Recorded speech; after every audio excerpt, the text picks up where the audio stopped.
Thank you, Dr. Walsh, and thank you to the panelists who preceded me. I was really educated by your comments.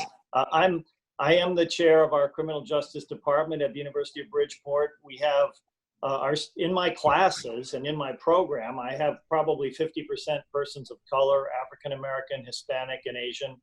I teach U.S. legal system. I teach American government with the mayor of Bridgeport, Joe Ganim. He brings in his police chief, his officers to meet the students. I teach law and economics. I teach constitutional law. I've got students who will be law enforcement officers. They're aspiring to be police officers, FBI. One alumnus is a Secret Service agent, attorneys, prosecutors, corrections people.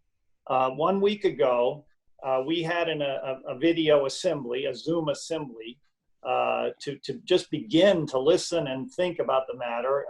20 courageous faculty and students participated, and it's not always easy to be there and to turn that video on and to speak.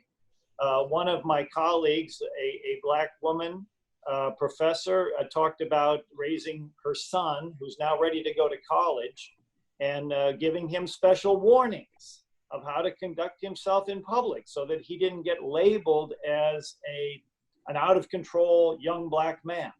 And I know she didn't want to put those kind of ideas in his mind or suppress him, but as a mother, she had no choice, and she shared that. Another one of my students, who is an African-American young woman, is now an assistant district attorney in Queens County, New York.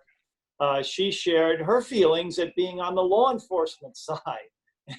And how difficult it is for her. And I always remember her because when the first day of class, when she was a new student, I asked if anybody had the U.S. Constitution, and she did.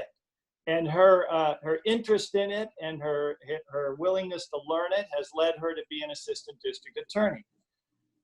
Based on that and just my own way of looking at things, I do believe that a great listening is needed. A lot of listening needs to be done.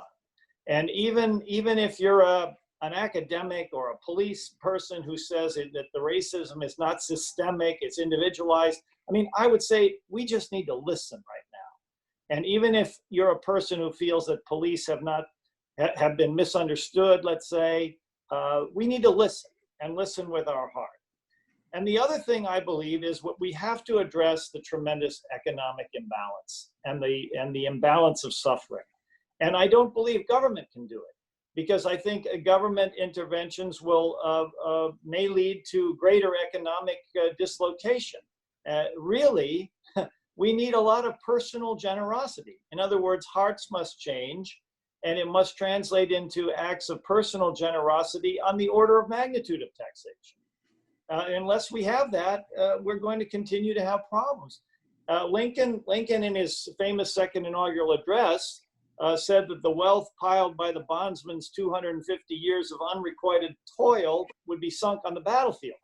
And here we have, in this year of 2020, extraordinary year of 2020, we see, as in Lincoln's terms, God may allow the wealth of America to be wasted by inflation and economic stagnation. I know there's a bounce back right now in the stock market, and unemployment is easing. That's wonderful. But let us not wait for collapse before we show generosity and address the extreme imbalance of resources and suffering. So those are some of my thoughts. Looking forward to maybe a little more dialogue with my fellow panelists.